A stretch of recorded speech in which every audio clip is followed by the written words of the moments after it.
زمانہ کیسے کیسے رنگ اور رنگ بدلتا ہے. جب بدل رہا ہوتا ہے تو معلوم ہی نہیں پڑتا، مگر اگر آپ اس عدل بدل کو سہار کر آگے نکل جائیں اور کہیں 60-70 کے پینڈے میں آ جائیں تو کہیں کبھی فرصت میں پیچھے نظر پڑ ہی جاتی ہے، اور کبھی تو پیچھے، بہت ہی پیچھے. جب جھاتی پڑتی ہے تو ایک ایک کروٹ سامنے آ کھڑی ہوتی ہے، تکلیف دہ بھی. انہی تکلیفوں میں کہیں کہیں مسکراہٹیں بھی ہوتی ہیں. اکثر تکلیف دہ اور تکلف دہ واقعات اور ان کی یادیں چھوٹی چھوٹی میٹھی باتوں اور مسکراہٹوں کو کھا جاتی ہیں، اور ہم بس بھونڈے لمحوں میں خود کو، وقت کو اور گزرے ساتھیوں کو کوستے رہ جاتے ہیں.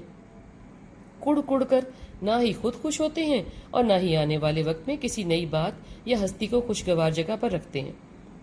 بلکہ کوئی لمحہ اگر کہیں سے آنکھ مچولی کھیلتا اندر آ ہی جائے تو اس کو مہکنے کا موقع ہی نہیں دیتے اور اس کو سڑاتے رہتے ہیں جب تک باس نہ مارنے لگ جائے.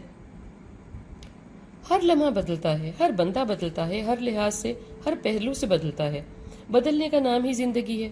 بدلنا کہہ لیں، سمجھنا کہہ لیں، آگے بڑھنا کہہ لیں، بھلے مثبت بھلے منفی.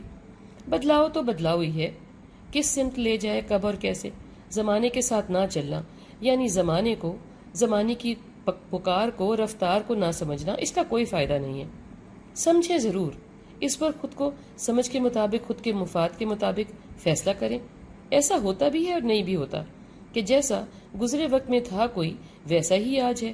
اللہ سونے نے آج آپ کو سمجھ دی ہے تو سامنے والے کو بھی بدلاؤ آیا ہے نا. اس کو بھی خود کی، زمانے کی، آپ کی اور بہت کچھ کی سمجھ آئی ہے، کہیں مثبت کہیں منفی.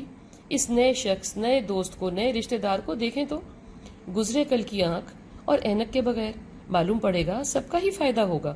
ہر کو زندگی کو الگ طرح سے دیکھنے کا شعور آ گیا ہے نا.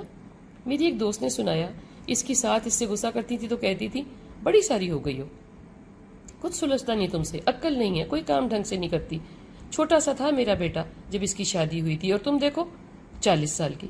یعنی بیٹی کی عمر شادی کے وقت کی اور بہو کی عمر جب بچے جوان ہو گئے. یہ ہے انسان جو پیچھے کا پیچھا ہی نہیں چھوڑتا کسی فیصلے پر.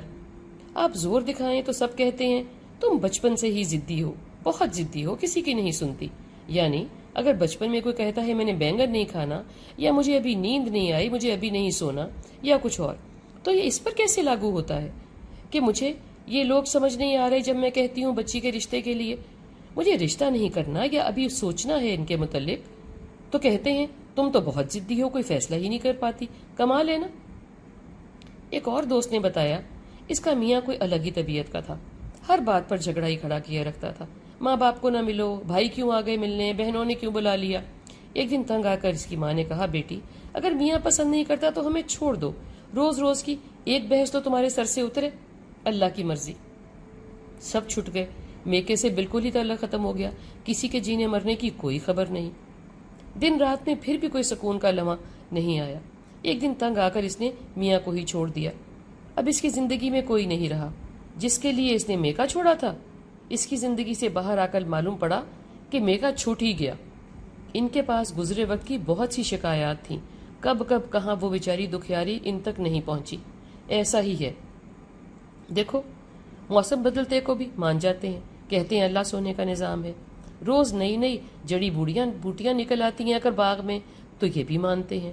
بال لمبے ہو گئے کٹوانے ہیں، ناخن لمبے ہو گئے کاٹنے ہیں، اور بہت کچھ.